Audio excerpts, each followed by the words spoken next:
क्या करें हम? प्रभु हमें आप अपना लो।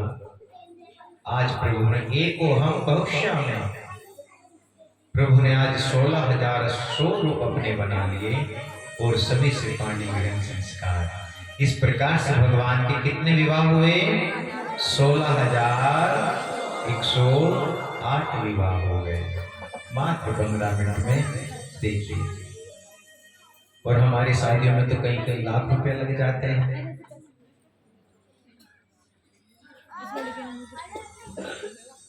यहाँ तुमने 15 मिनट में सारी की सारी शादी करा दी।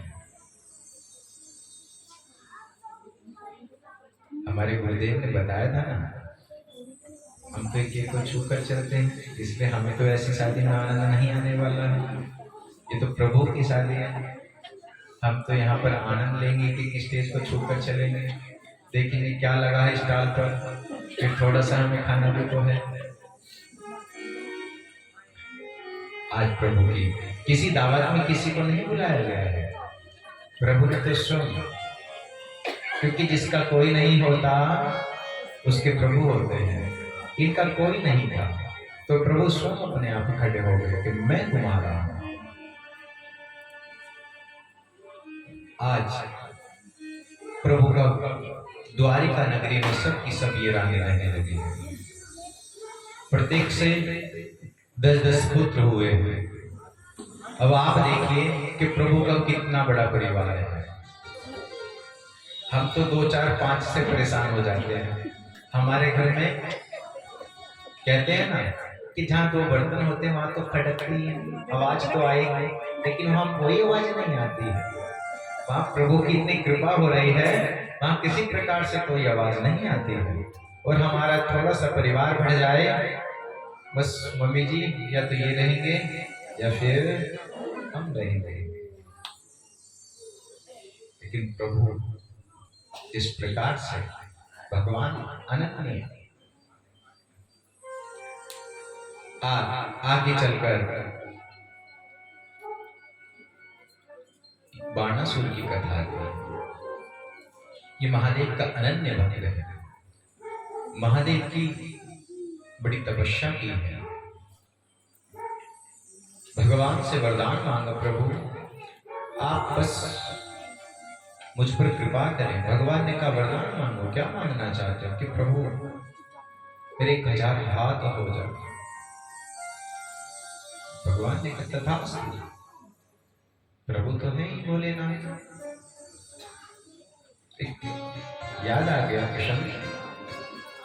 एक कुम्हार महादेव की बड़ी पूजा किया करता था। श्रावण मास में हम सब पार्थिव शिवलिंग की पूजा करते हैं।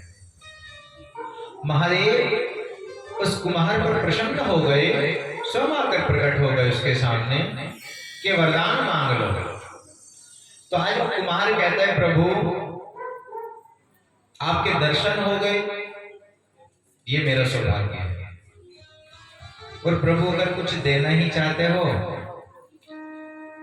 मैं मिट्टी के पात्र बनाता हूं। और प्रभु जब ये टूट जाते हैं ना, जो भी लेकर जाता है वो मुझे बहुत खरी खोटी सुनाता है। प्रभु मुझे अच्छा नहीं लगता। बस ऐसे कृपा कर दो कि जो भी मैं पात्र बनाऊं वो टूटे ही ना। भगवान ने कह दिया तथास्तु। प्रभु तो एक लोटे जल से प्रसन्न हो जाते हैं। बेलपत्री आप प्रभु को चढ़ा दो। एक मंत्र आता है त्रिदलम त्रिगुणाकारम त्रिनेत्रम चे त्रियायुधम त्रिजन पाप श्रृंगारम बिलव पत्रम शिवार्पणम। कि एक बेलपत्री को चढ़ाने से 3 जन्मों के पाप नष्ट हो जाते हैं। इनसे बड़ा कोई दयालु हो सकता है?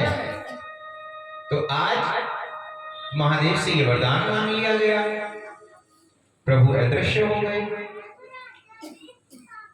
अब कुम्हार बर्तन बनाता, उससे लेके जाते। 1-1.5 महीने तो अच्छी दुकान चली उनकी। लगभग 10-11 महीने बिल्कुल बंद हो गया। अब जब टूटेगा नहीं तो क्यों आएंगे कोई इनके पास? अब वहां तो रोटी के भी लाले पड़ गए। जब कहां से कि कोई बर्तन खरीदने नहीं आता। फिर से श्रावण मास आ गया। फिर महादेव की ऐसी पार्थिव शिवलिंग बनाकर पूजा की गई। फिर महादेव प्रसन्न होकर सामने आ गए, क्या बात, अब किस लिए बुलाया गया है, क्यों तब कर रहे हो? और प्रभु कृपा करो, क्या कृपा करनी है बताइए। पर प्रभु मैंने आपसे कुछ मांगा था कि मेरे बर्तन ना टूटे। प्रभु मेरा तो सारा काम ही चौपट हो गया, और प्रभु वो वापस ले लो आप। इसलिए हमें प्रभु की जो हमें देते हैं कभी उसमें संशय नहीं करना चाहिए कि प्रभु हमें तो इतने की इच्छा थी और आपने इतना सा दिया, इसी में हमारी भलाई है। तो आज उसका भ्रम टूट गया। उसने सोचा कि महादेव से ऐसा वरदान मांग लेता हूं, तो ऐसे ही ये बाणासुर, इसने भगवान का इतना तप किया, महादेव का अनन्य भक्त हो गया। आशुतोष, जो शीघ्र ही प्रसन्न हो जाते हैं, उन्हीं का नाम है आशुतोष। महादेव का नाम एक आता है आशुतोष। प्रभु प्रसन्न हो गए, 1000 हाथ दे दिए। कुछ समय बाद आया, प्रभु आपने इतने सारे हाथ तो दे दिए, लेकिन अब इन हाथों में खाज लगती है। प्रभु कोई लड़ने वाला नहीं है मेरे साथ। प्रभु ने कहा, अच्छा, इतना अहंकार भी अच्छा नहीं होता कि एक ध्वजा लगा लो आप अपने घर पर। जिस दिन वो ध्वजा नीचे गिर गई, समझ लेना कि तुमसे लड़ने के लिए आज कोई ना कोई आ जाएगा। बस प्रभु ने ये बात कही। अब तो वो प्रत्यक्ष यही देखता कि कब ध्वजा नीचे गिरेगी और कब मुझसे कोई लड़ने के लिए आएगा। बाणासुर की पुत्री हुई है उषा। इसने एक स्वप्न देखा। स्वप्न में एक राजा को देखा गया।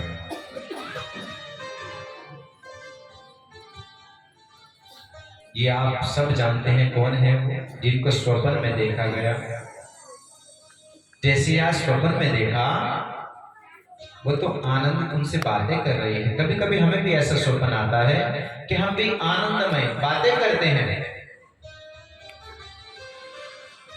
और जब सपना टूट जाता है तो ऐसा लगता है कि जैसे न जाने क्या हमसे बिछड़ गया है। हमारे मामा जी आए हैं, इनको भी बहुत बहुत शुभकामनाएं। तो सपना टूट गया। आज अपनी सखियों से, एक उनकी सखी है चित्रलेखा,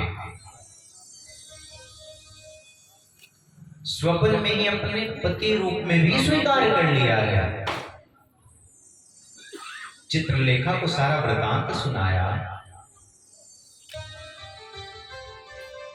जैसे ही सारा का सारा वृतांत सुनाया गया, बोले बातें बिहारी लाल की। हमें आशीर्वाद देने के लिए हमारे मोहित बिहार से हमारे बाबूजी आते हैं। बड़ा अच्छा लगता है। जैसे ही सारा का सारा वृतांत सुनाया गया है, बाबूजी को हाँ पकड़ लो, ये थोड़ी सी हमारी डोलती भी है। भगवान यहाँ पर ना अपनी लीलाएं भी बहुत कर रहे हैं। मैंने स्वयं देखा है ऐसा कि इस मंच पर कोई भी आता है तो प्रभु थोड़े से हिला देते हैं हमको। ऐसी कृपा कर रहे हैं प्रभु। यहाँ पर या तो ये गुब्बारे फूट जाते हैं जब किसी का जन्म होता है, और आज जब मैं कर रहा तो वहां पर मेज गिर गई। तो प्रभु कहते हैं कि मैं साक्षात इस पंडाल में हूँ। ये कुंज विहार जो नाम रखा गया है ये ऐसे नहीं है, और नाम एक तो कुंज गलिन है और दूसरा नाम है प्रेमपुरी। यहाँ पर प्रेम ही प्रेम की वर्षा होती है, रस बरसता है यहाँ पर। आज जैसी सारा का सारा वृतांत चित्रलेखा को सुनाया, वो बहुत सुंदर आर्ट जिसे हम ड्राइंग कहते हैं, उसने अनेक राजाओं के चित्र बनाने प्रारंभ कर दिए। चित्रलेखा ने उसने कहा ये भी नहीं है, ये भी नहीं है, अनेक राजाओं के चित्र बनाए गए। आज जो भगवान कृष्ण हैं उनके पौत्र हैं कौन? अनिरुद्ध जी। जैसे ही उनका चित्र बनाया और जैसे ही दिखाया गया तो उसने पल्ला कर लिया।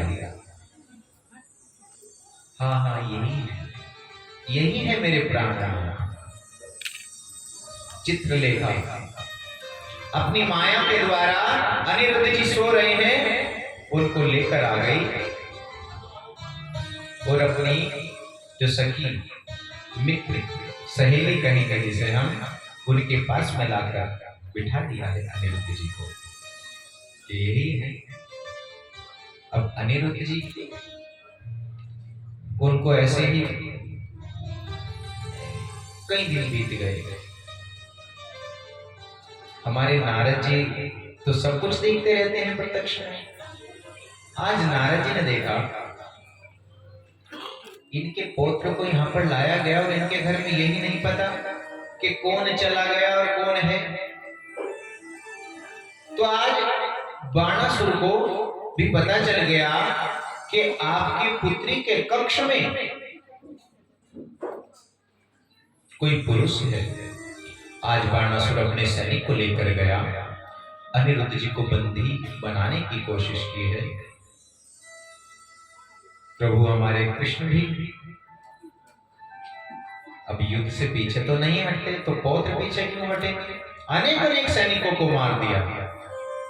इसने देखा रे ये तो बड़े ही बलशाली हैं, लेकिन ध्वजा अभी तक नहीं नीचे गिरी, तो ये मुझसे ज्यादा बलशाली नहीं हो सकते। तो आज इनको बंदी गृह में, इनको बंद कर दिया गया बंदी गृह में। भगवान नारद जी ने देखा,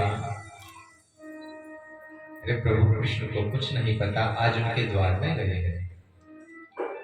कृष्ण भगवान से कहते हैं, प्रभु क्या आपको पता है कि आपके घर से अगर एक आधा कोई काम हो जाए? कहने लगे नहीं नहीं सब ठीक है। अरे प्रभु आपके पौत्र अनिरुद्ध जी कहाँ हैं? सारा का सारा वृतांत सुना दिया गया है। आज जैसे ही सारा का सारा वृतांत सुनाया, प्रभु को क्रोध आया। अच्छा ऐसा हुआ है। रथ पर सवार होकर कृष्ण भगवान बलराम जी को संग लेकर अपने सैनिकों को लेकर चल पड़े हैं बाणासुर की घर की ओर। आज वो ध्वजा भी नीचे गिर गए। तो बस अब तो बाणासुर समझ गया कि आज जो मेरे हाथों में खाज लग रहे थे आज हटे। लेकिन हमें कभी किसी को कम नहीं समझना चाहिए। शेर को भी सवा शेर मिलता है, अवश्य मिलता है। कृष्ण भगवान आ रहे हैं। बड़ा भारी युद्ध हुआ। भगवान ने एक एक करते हुए चक्र से उसकी सारी की सारी भुजाएं काटी, केवल 4 भुजाएं शेष बची, क्योंकि भगवान उनको नहीं मार सकते। क्योंकि प्रहलाद जी को ऐसा कहा गया है,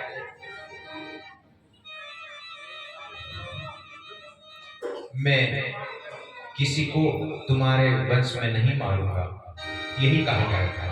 तो उनको मारा नहीं है।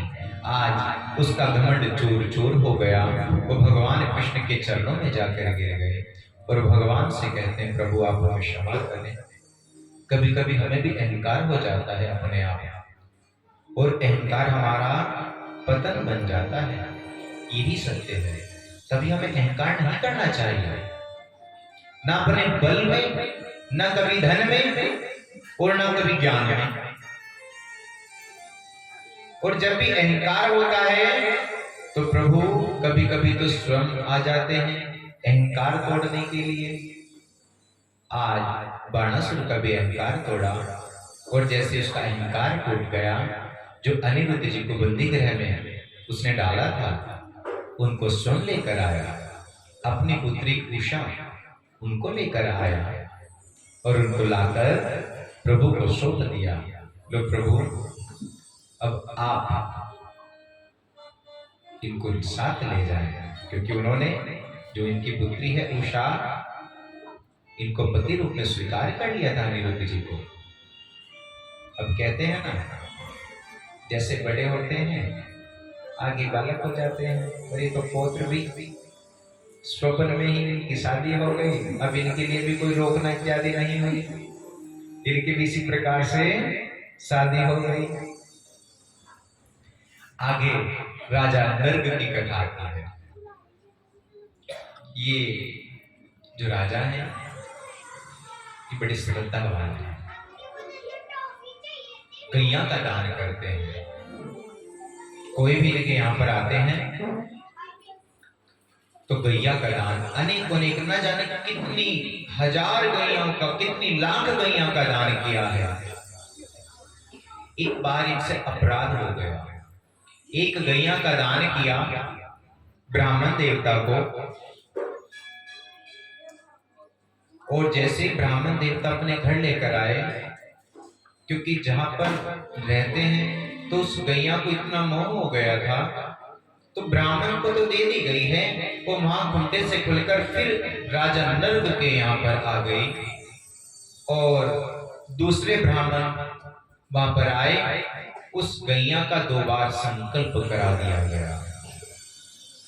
जैसे पंडित जी महाराज आए, उन्होंने कहा प्रभु ये तो मेरी गाय है, ये यहाँ पर आ गई है, हमने तो संकल्प कर दिया है, तो श्राप मिल गया, जाओ तुम गिरगिट बन जाओ।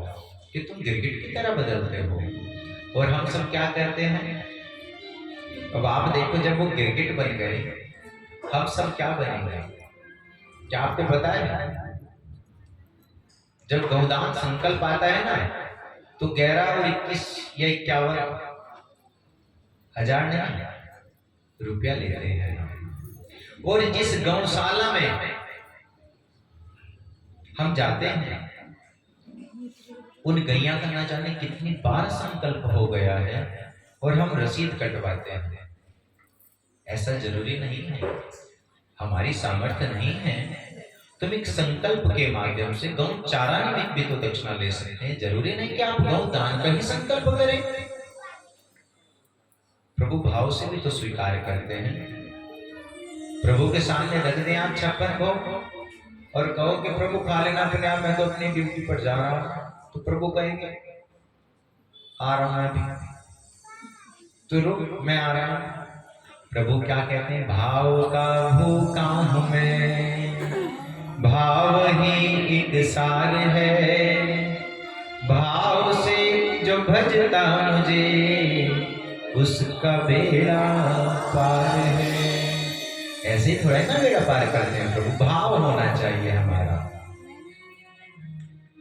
आज इनको श्राप मिला था, लेकिन प्रभु का जब इनको स्पर्श होना था, इनका उद्धार भी लिखा था। आज भगवान कृष्ण ने एक कुएं में देखा कि गिरगिट है, उनको बाहर निकाला और बाहर निकालते ही राजा नर्ग भगवान को प्रणाम करने लगा। प्रभु मैं आपको प्रणाम करता हूँ, बड़ी कृपा की आपने। तो भगवान ने न जाने अनेक अनेक कितनों का उद्धार किया है और कितनों पर प्रभु ने कृपा की है। अनेक अनेक प्रभु की लीलाएं हैं। आगे आपने कल भी श्रवण किया है जरासंध। ये कौन है? कंस जी के ससुर साहब हैं। प्रभु 18वीं बार जब युद्ध प्रारंभ हुआ, उसने ब्राह्मण देवताओं को ये कहा था कि ब्राह्मण देवताओं आप हमारे लिए इतना सुंदर यज्ञ करो कि हम इसमें विजय पा जाएं, क्योंकि ब्राह्मणों का बहुत एक देशी था ये जरासंध। परंतु ये कृष्ण भगवान को मारना चाहता था। उनसे ये भी कह दिया गया कि अगर ये कृष्ण ना मरा तो मैं तुम सबको मार दूंगा। जब क्रोध आता है ना, तो न जाने हम क्या से क्या कह देते हैं। जिन ब्राह्मणों का इतने हितैषी हैं, उन ब्राह्मणों से एक और तो कहते हैं कि संकल्प कर लो, और एक और उनको डराते हैं। तो सब के सब कृष्ण की शरण में चले गए थे। तो कृष्ण भगवान ने कहा कोई बात नहीं, इस बार हम विजय नहीं होंगे। तभी से भगवान का एक नाम पड़ गया था रणछोड़। प्रभु चले गए थे वहां से अपने ब्राह्मणों पर कृपा करने के लिए। अन्यथा प्रभु तो बलशाली है, चाहते तो उसी समय उसका वध कर देते। तभी भगवान ने द्वारिका में एक सुंदर सी विश्वकर्मा के द्वारा 48 कोस की सुंदर सी नगरी बनाई थी। आज भगवान कृष्ण, अर्जुन और भीम ये तीनों के तीनों ब्राह्मण का रूप धारण करके जरासंध के यहाँ पर चले गए हैं।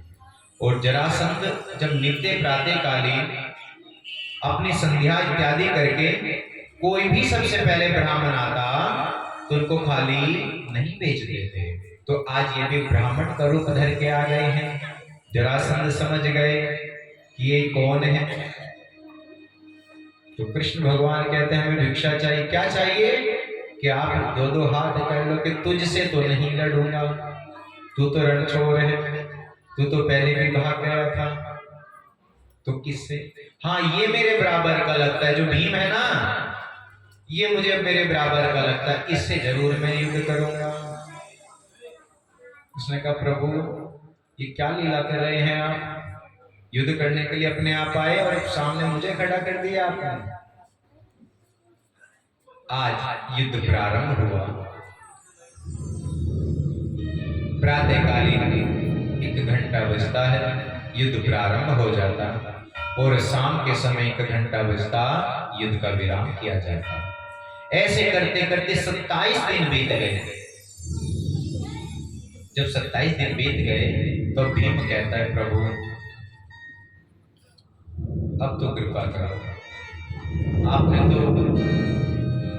मुझे ऐसे ही फंसा दिया, अब तो मेरा एक एक नस प्रभु बड़ी दर्द करती है, अब मुझसे और युद्ध नहीं होता। प्रभु मैं कोई भी पायता अपनाता हूं, मैं उसमें परास्त हो जाता हूं, विजय नहीं हो पाता। प्रभु कह रहे हैं तुम मेरी ओर देखते ही कहां हो जो मैं तुमको कुछ बता सकूं। अच्छा प्रभु ठीक है कृष्ण, जैसे तुम कहते हो। कल जब युद्ध होगा तो तुम एक बार मेरी ओर देखना। ठीक है। आज 28वें दिन जब युद्ध प्रारंभ हुआ तब देखा कि कृष्ण भगवान का इशारा है, एक दुबड़ा लिया है, उस दुबड़े को बीच में से ऐसे चीरा और इतने में उसने अपनी नजर को हटा ली है, और उनको उसने भी उस जरासंध को ऐसे चीर दिया और एक इधर छोड़ दिया। वो फिर से जुड़ गया, फिर से युद्ध प्रारंभ। प्रभु ये क्या हो रहा है? आज फिर शाम को पूछा गया प्रभु आपने मुझे कहा था कि मेरी ओर देखना, मैंने देखा है। प्रभु ने कहा तूने देखा ही कहां है, अच्छे से देखता। कल फिर आज प्रभु ने दुबड़ा लिया है, एक इधर डाल दिया गया और एक इधर डाल दिया गया, और आज जैसे ही युद्ध प्रारंभ किया गया उसने एक टांग को पकड़ा और बीच में से चीरकर एक इधर डाल दिया और एक इधर डाल दिया। वहीं जरासंध का प्राण के उड़ गए। बोले बाके बिहारी लाल की जय। प्रभु चाहते तो प्रभु यहां पर भी जो पहले युद्ध किया था कर सकते थे, लेकिन प्रभु ने ऐसा नहीं किया है। आगे सभी ने कहा कि सर्वप्रथम पूजन किसका होना चाहिए? अग्र पूजा के लिए वहीं पर शिशुपाल भी बैठा है और राजा मंत्री सभी बैठे हैं। कोई भी विशेष बात होती है तो हम परिवार की सर्वसम्मति से बैठते हैं, तब एक विचार रखा जाता है कि हमें घर का प्रधान किसे बनाना चाहिए। तो यहाँ पर अग्र पूजा के लिए कि सबसे पहले पूजा किसकी होनी चाहिए? प्रस्ताव पास हो गया कि सर्वप्रथम पूजा कृष्ण की होनी चाहिए। वहीं पर शिशुपाल बैठा था। ये शिशुपाल वही है जिसके 4 हाथ थे।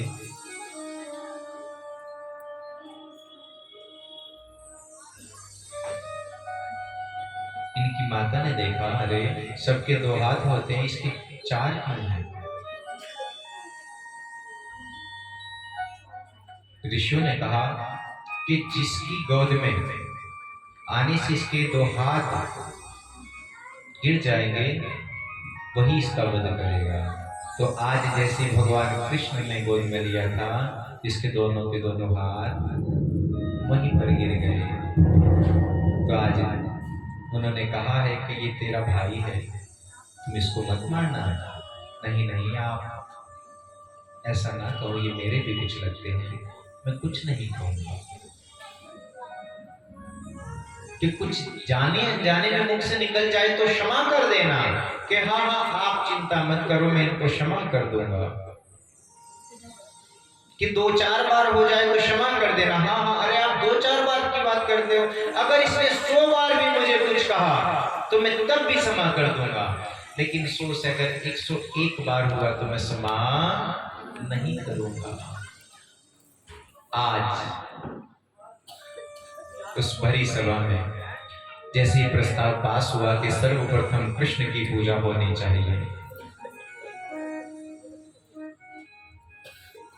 कृष्ण की पूजा, तब शिशुपाल खड़ा हो गया।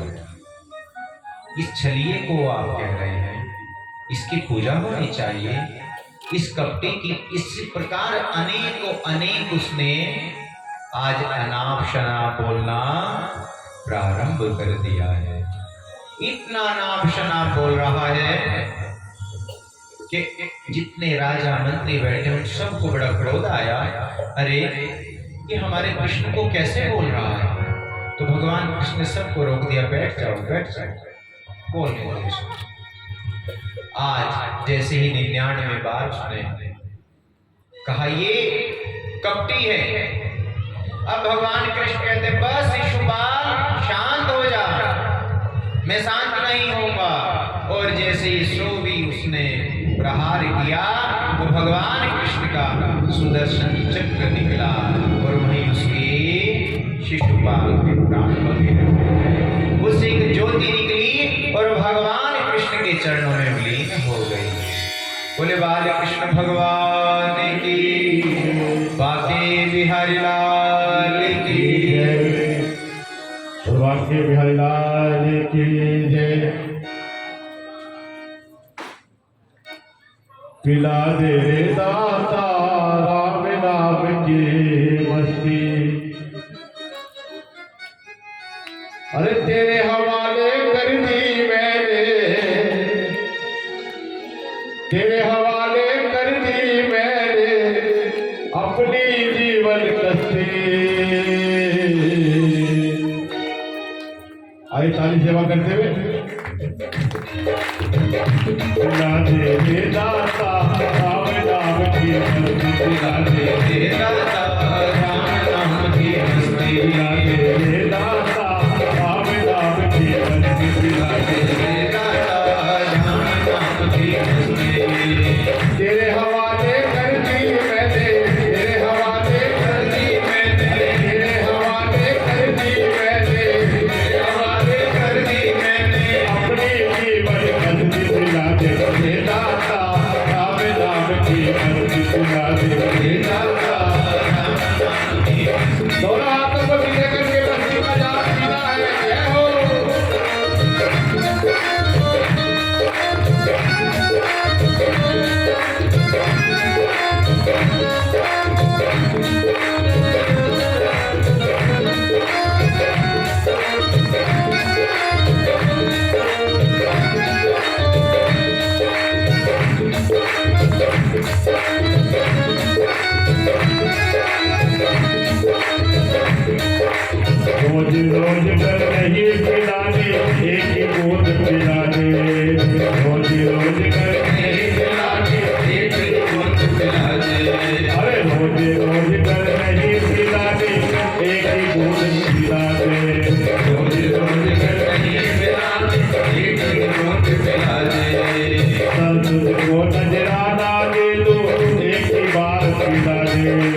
देगा क्या राम नाम की मस्ती। अरे चढ़ गई मुझे राम की मस्ती, चढ़ गई मुझे राम की मस्ती। राम की मस्ती, राम की मस्ती, राम की मस्ती, राम की मस्ती, राम की मस्ती, राम की मस्ती, राम की मस्ती, राम की मस्ती। और इसी को ये मस्ती चढ़ गई है।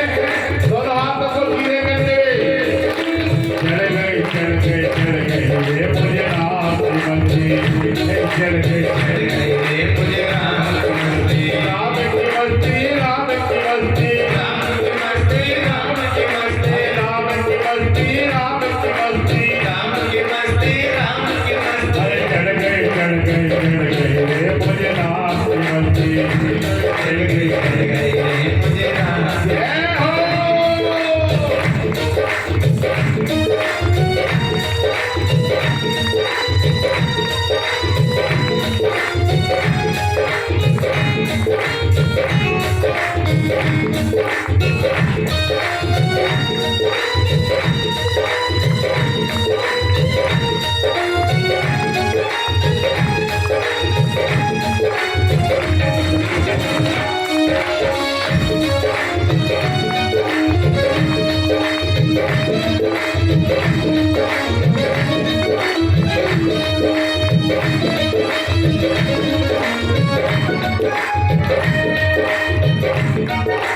रंगी मुझको कर्ज नहीं है जैसी जाहि पिता दे, रंगी मुझको कर्ज नहीं है चाही जस पिला दे।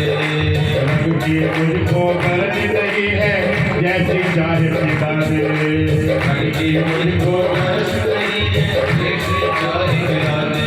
अरे पीने को जी तरस रहा है जीवन आज पिता दे, पीने को जी तरस रहा है जीवन आज। अरे पीने वाले नाम न पूछे, पीने वाले नाम न पूछे, पीने वाले नाम न पूछे, पीने वाले नाम न पूछे। अरे महंगी है या सस्ती पिला दे, दे दाता राम नाम की मस्ती पिला दे। दाता राम नाम की मस्ती। अरे तेरे हवाले कर दी मैंने, हवाले कर दी मैंने,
बाके बिहारी लाल की। आपको मस्ती चढ़ी है या नहीं चढ़ी है? आप ऐसा व्यतीत नहीं होता, आपको भी चढ़ी है।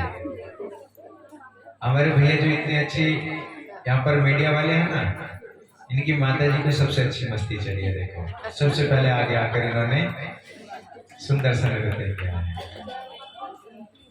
देखिए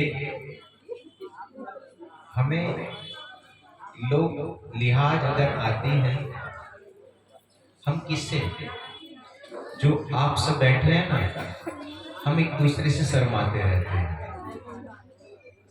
आप अगर कुछ अच्छा कार्य कर रहे हैं तो आप समाज को मत देखें कि समाज आपके बारे में क्या सोचेगा।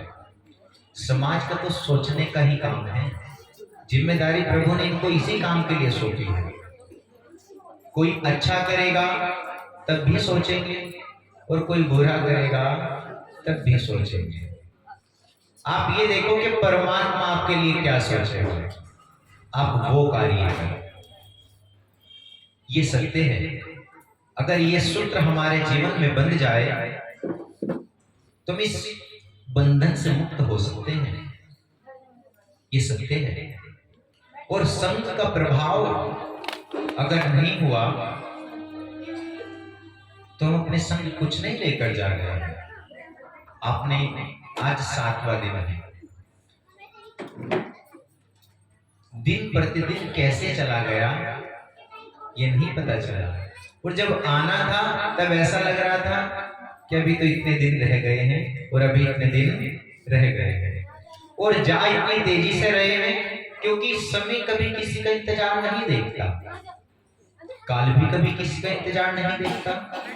आपका कितना कार्य हो चुका है, कितना कार्य शेष है और कितना आप करके आए हैं, ये सत्य है हमारे जीवन में। और संग की महिमा बड़ी सुंदर बताई गई है। जैसा संग होता है ऐसा ही रंग चढ़ जाता है, लेकिन आप सब पर तो रंग नहीं चढ़ा। आप तो केवल लास्ट में 5 साढ़े 5 बजे आप खड़े होते हैं। हमारे भैया इतना प्रयास करते हैं। देखिए सर्दी अच्छी है, 2 दिन से भगवान कृपा कर रहे हैं। इंद्र भगवान जब से गिरिराज पर्वत को धारण किया गया है तब से सर्दी धीरे धीरे बढ़ गई है। कल से आपको अपनी रजाई में बैठना इस समय, कल आपको यहाँ पर नहीं आना है। कल आप अच्छे से आलू पूरी खाएंगे। और कहते हैं पकवान खा के, जब नवरात्रों के व्रत होते हैं ना, किसी के यहाँ अष्टमी होती है और किसी के यहाँ नवमी होती है, हम जब कंजिकाएं जिमा लेते हैं और पकवान खाते हैं, कहते हैं अब नींद बहुत अच्छी आ रही है। कल आपको भी बहुत अच्छी नींद आएगी, लेकिन कुछ ही समय के लिए आएगा। आपको 2 से 5 का समय याद आ जाएगा कि हम कथा को श्रवण करने के लिए जाते थे। ये अवसर आप ये बताइए, अच्छा कौन कौन चाहता है कि यही अवसर हर वर्ष आता रहे? बहुत सुंदर, अच्छा लगा कि आप सबको सर्दी नहीं लग रही है। आपने अपने हाथ कैसे खड़े किए। संग की महिमा मैं आपको बताता हूं। एक संत हुए, वो संत क्या करते? संत का काम है भिक्षा मांगना। भिक्षा मांगने के लिए रोज नित्य प्रति जाते, भिक्षाम देहि भिक्षाम देहि। ऐसे करते करते जो भिक्षा देता ठीक है, और संत ऐसे नहीं है कि बुजुर्ग होकर ही संत बना जाता है। संत तो बालकपन में भी बन सकते हैं। तो एक अच्छे हट्टे खाटे संत, आनंदमय, जैसे हमारे जड़ भरत जी थे, ऐसे ही वो संत हैं। किसी किसी के मन में ऐसा भाव आ जाता है, अरे अच्छे खासे तो हो और मांगने के लिए चल दिए, क्या कुछ काम धंधा नहीं है तुम्हें? आज संत महात्मा जी भिक्षा मांगने के लिए माता जी का घर भी आता है। आप हमारी माता तो बहुत अच्छी हो, आप तो आशीष देती हो, आशीर्वाद देती हो। एक माता जी क्या करती, जब भी वहां पर संत जाते, भिक्षाम देहि भिक्षाम देहि। अरे तुम्हें और कुछ काम नहीं है, रोज की रोज मुंह उठाते हो, मांगने के लिए आ जाते हो। आप में से तो ऐसा कोई नहीं है, मैं आपसे पूछ रहा हूं, आप में से तो ऐसा कोई नहीं है, होना भी नहीं। आपके पास ज्यादा कुछ नहीं है, आप प्रेम से दो बोल बोल दो, वही उनकी भिक्षा हो जाती है। हमें कभी किसी को कटु वाक्य नहीं बोलने चाहिए। तो नित्य प्रति वो उनको देती तो कुछ नहीं, बस 2-4 खरी कोटी उनको सुना देती। अब संत महात्मा जी को तो उसमें भी आनंद आने लगा कि कुछ दे ही तो रही है हमारी माता। आज बीते बीते ऐसे 15-20 दिन बीत गए। एक पड़ोसी ने कह दिया, महात्मा जी आप इनके घर के बाहर भिक्षा क्यों मांगते हो? ये आपको देती तो कुछ नहीं और बस आपको सुनाती ही रहती है। वो कहते हैं ऐसा नहीं है, देती है ये हमको, ये सत्य है, ये हमें देती है।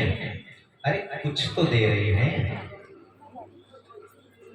चाहे 2-4 बातें ही दे रही हो। तो इसलिए आज हमको बड़ी सुंदर ये बात बता रहे हैं। चलते चलते कई दिन बीत गए। एक दिन माता जी को बड़ा क्रोध आ रहा है। आज उनकी बहू ने ऐसा कह दिया कि माता जी आज मेरी कमर में डर है। हमारे पंडित जी महाराज, बहुत बहुत स्वागत हमारे पंडित जी का।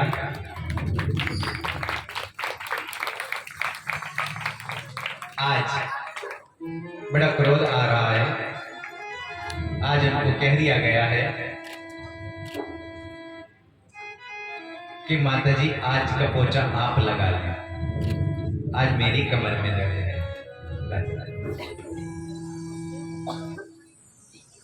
आज मेरी कमर में दर्द है।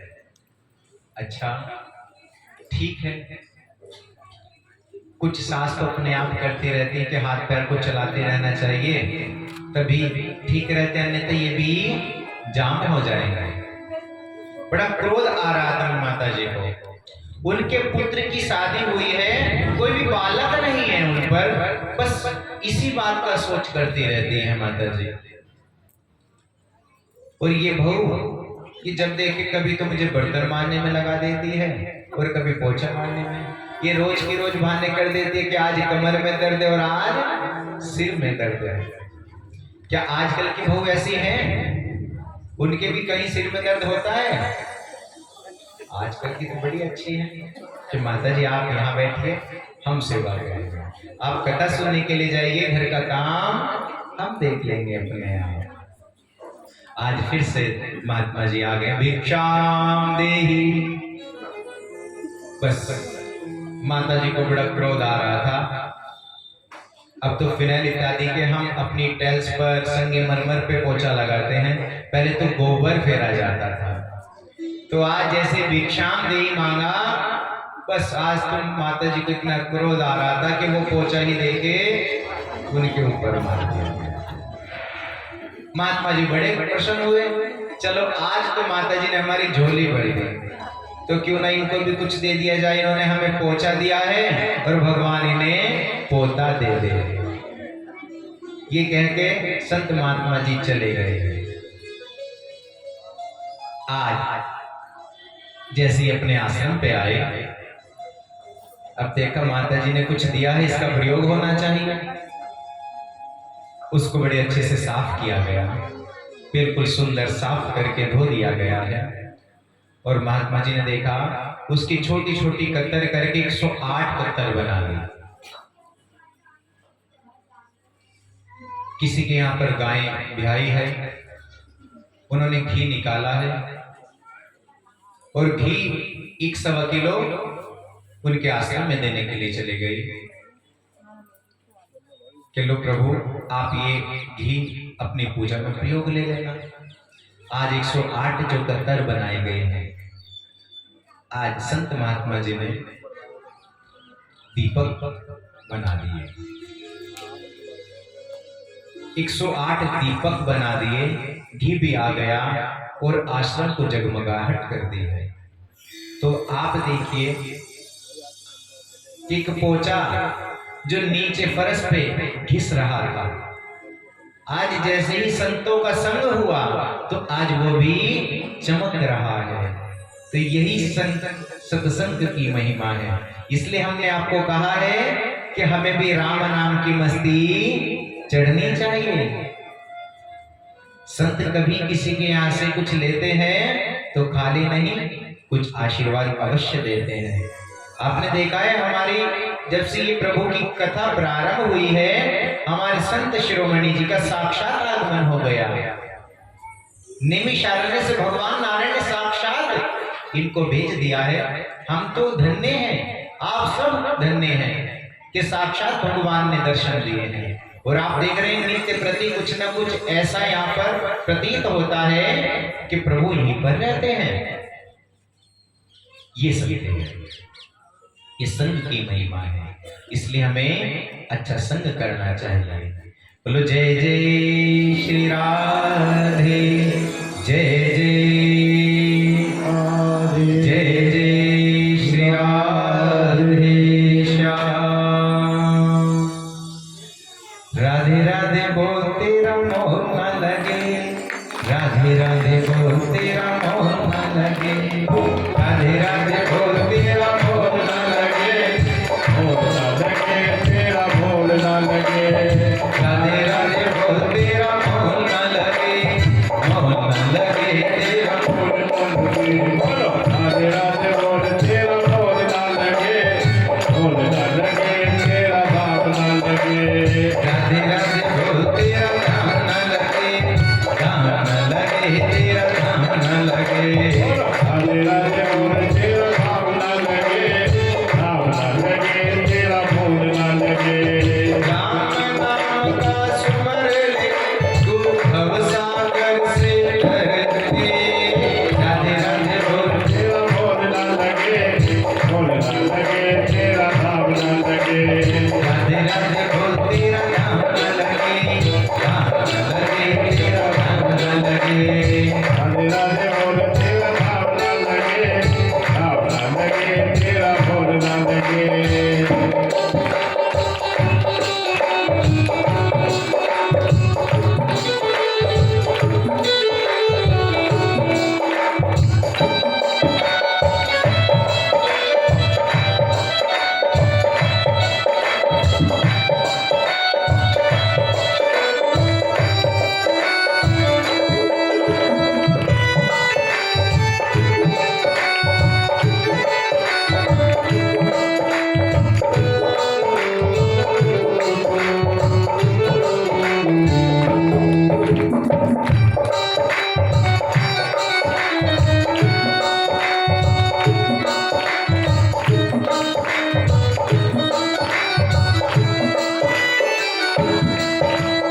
मीरा ने जब सच किया था प्यार, तूने याद बचाई कृष्ण मुरार।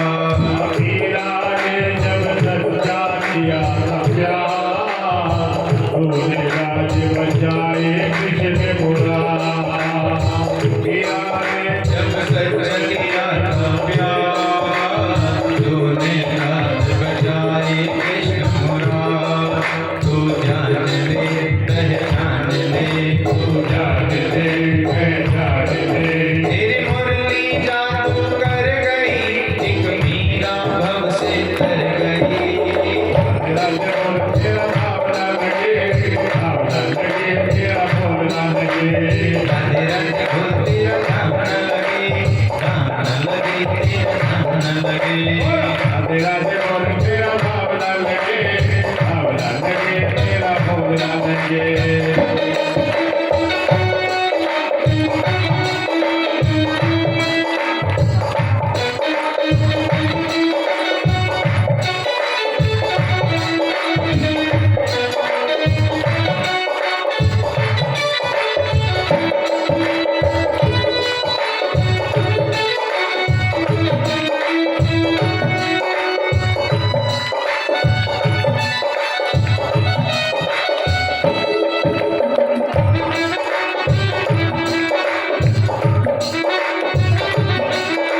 तेरी महल जाना। एक दिन तूने भव से किया था पार, तेरे भव से तेरी अहिल्याना। एक दिन तूने भव से किया था पार, तेरे भव से तेरी महल जाना। तू जान ले पहचान ले, तू जान ले पहचान ले, तू जान ले पहचान ले, तू जान ले पहचान ले। एक डाकू भव से तर गया, एक नारी अहिल्या तर गई। राधे राधे बोल, तेरा बोलना लगे, बोलना लगे, तेरा नाम ना लगे। राधे राधे बोल, तेरा नाम न लगे, ध्यान न लगे, तेरा नाम न लगे। बोला राधे राधे बोल, तेरा नाम ना लगे, नाम ना लगे, तेरा बोलना लगे। राधे राधे बोल, तेरा ध्यान न लगे, ध्यान न लगे, तेरा ध्यान न लगे। राधे राधे बोल, तेरा ध्यान न लगे, ध्यान न लगे, तेरा बोलना लगे। राधे राधे बोल, तेरा ध्यान न लगे, ध्यान न लगे, तेरा बोल न लगे। राधे राधे बोल, तेरा नाम ना लगे, नाम ना लगे, तेरा बोलना लगे। बोले बांके बिहारी लाल की जय जय। राधे अब तो आपको समझ आ जाना चाहिए, मोल तो कुछ नहीं रखा। तो जय जय जय जय जय जय श्री राधे श्याम। इसमें कोई मोल नहीं लगता, इसलिए हरि का नाम अधिक से अधिक हमें लेना चाहिए। कोई सेवा नहीं, कोई परिश्रम नहीं, जहां बैठे हो वहीं हरि का भजन करें, प्रभु आपका बैंक बैलेंस भर देंगे। हम क्या अपना बैंक बैलेंस यहाँ के भरेंगे? कोई भी हमें अचानक से कॉल कर देता है और सारा का सारा अकाउंट हमारा खाली कर देता है। ये अकाउंट आपका खाली नहीं कर सकते हैं, ये सत्य है। एक बार पांडवों ने यज्ञ किया है और भगवान कृष्ण से कहा, प्रभु हम यज्ञ कर रहे हैं। तो प्रभु ने कहा, जब ये आपका यज्ञ पूर्ण हो जाएगा तो शंख की ध्वनि होगी, तब आप समझ लेना कि आपका यज्ञ पूर्ण हो गया है। अनेकों ने ब्राह्मण देवताओं को निमंत्रण दिया गया, ऋषि सभी आए हैं वहां पर। बढ़िया पकवान भोजन बनाया गया है और आज उसको प्रारंभ किया गया। यज्ञ पूर्णता की ओर जा रहा है, शंख की ध्वनि नहीं हुई। सबके मन में विचार आया, हमने तो सभी को निमंत्रण दिया है, हमारा यज्ञ पूर्ण क्यों नहीं हुआ? क्योंकि कृष्ण ने कहा है कि यज्ञ आपका तभी पूर्ण होगा जब शंख ध्वनि होगी। कृष्ण के पास गए, प्रभु कुछ भूल हो गई हमसे, कुछ त्रुटि हो गई है। हम सभी तो पूजा पाठ करते हैं और हम क्या कहते हैं कि प्रभु हम इतना पूजा करते हैं आपकी और हमारी मनोकामना पूर्ण नहीं होती। फिर हम क्या करते हैं, छोटे से प्रयोग के लिए हम भगवान के लिए कुछ 11 और 21 रुपए की अर्जी लगाते हैं और कुछ थोड़ा सा बड़ा हो जाए तो प्रभु को क्या कहते हैं, प्रभु हम आपको प्रसाद चढ़ाने के लिए आएंगे, आप हमारा ये कार्य पूर्ण कर दो। और 5, 7, 10 लाख या कुछ करोड़ों का कार्य हो आपका तो आप भी थोड़े से बढ़ जाते हो कि प्रभु हम भंडारा करेंगे। क्या हमारे प्रभु हमारे भंडारे की इंतजार करेंगे कि भाई आपका मैं कार्य पूर्ण करूं और भंडारा करने के लिए आ जाओ आप? प्रभु तो सब जानते, अंतर्यामी है प्रभु। तो आज भगवान कृष्ण ने कहा आपके इस यज्ञ में एक व्यक्ति नहीं आए हैं। कौन है वो? हम सबके ऐसे यज्ञ होते हैं और हम क्या करते हैं, जिसके पास में धन है उनको तो आइए भाई साहब नमस्कार, आपके लिए सोफा तैयार है। और कोई गरीब सा आ जाए तो उनको क्या कहते हैं, आप जरा यहाँ पर बैठिए, आता है आपके लिए प्रसाद। ऐसा नहीं करना चाहिए हमें। जिनके यहाँ पर झाड़ू पोछा लगाते हैं, आज हमने उन्हें निमंत्रण नहीं दिया है, आज हमने उन्हें निमंत्रण नहीं दिया तो हमारा यज्ञ अधूरा रह गया। भगवान कृष्ण ने कहा है कि तुम्हारे यहाँ पर जो साफ सफाई करते हैं तुमने उनको निमंत्रण नहीं दिया, इसलिए तुम्हारा यज्ञ पूर्ण अभी नहीं हुआ है। और जब हमें पता चल जाए फिर तो हम हाथ जोड़कर निवेदन करने के लिए जाते हैं कि हमें यज्ञ को पूर्ण करना है। आज द्वार पर गए हैं, हमने आपको निमंत्रण देने के लिए आए हैं, आइए आप हमारे यहाँ पर भोजन पाने के लिए आए हैं। पांचों के पांचों पांडव वहां पर गए हैं, उन्होंने देखा रे प्रभु आप यहाँ पर इस सेवक के यहाँ पर, हम आपको निमंत्रण देने आए हैं, हमसे कुछ भूल हो गई, हम आपको उस समय निमंत्रण देना भूल गए। अरे नहीं नहीं प्रभु मैं तो यहाँ ठीक हूँ, नहीं आप घर पे आइए। आज द्रौपदी ने उनके लिए 56 भोग बनाए, बड़ा अच्छे से भोजन बनाया है। और जैसे ही उनके सामने रखा गया उन्होंने भगवान को भोग लगाया और जितना भी भोजन बना है वो सारा का सारा एक थाली में इकट्ठा कर दिया, भोग लगाकर खाना शुरू कर दिया। मन में विचार क्या आता है द्रौपदी जी के? उनके मन में विचार आया है मैंने तो इतने अच्छे से इनके लिए भोग बनाया और इनको खाने का कुछ पता ही नहीं है, इन्होंने सारा का सारा इकट्ठा कर दिया। फिर वो शंख नहीं बजा। फिर भगवान कृष्ण के पास गए, प्रभु ये शंख की ध्वनि क्यों नहीं हुई है? कि आपके मन में कोई संदेह है। प्रभु ऐसा कोई संदेह नहीं हमारे मन में, ध्यान कर लेना आप। प्रभु ने जैसे ज्ञान कराया, इसलिए आप कोई भी अपने घर में यज्ञ करें, कोई भी अतिथि को बुलाएं तो जो आपके नौकर होते हैं सबसे पहले उन्हें भोजन कराना चाहिए, वो सेवक है, तभी हमारा यज्ञ पूर्ण होता है। तब वहां पर शंख की ध्वनि हुई, वो यज्ञ वहां पर पूर्ण हुआ है। आगे भगवान कृष्ण ऐसा सोच रहे हैं कि जितने भी यदुवंशी हैं इन सबको अहंकार हो गया है कि अब हम किसी से भी पराजित नहीं हो सकते। ये विचार आ गया है कि अब हम किसी से भी पराजित नहीं हो सकते हैं। तो भगवान राक्षसों का उद्धार और पृथ्वी का भार कम करने के लिए प्रभु आए हैं द्वापर युग में। और प्रभु ने देखा कि इनको सबको अहंकार हो गया है।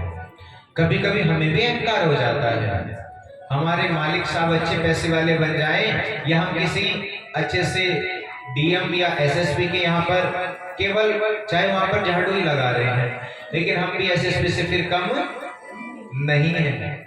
हम भी किसी से भी कुछ भी कह देते हैं कि हमसे पंगा नहीं लेना। तो ये यदुवंशी को भी अहंकार, भगवान ने देखा कि इनके लिए कुछ सोचना चाहिए। आज प्रभु ने ये विचार किया, आज यहाँ पर कुछ ऋषि आए हैं, विश्वामित्र, दुर्वासा ऋषि, भृगु ऋषि इत्यादि अनेक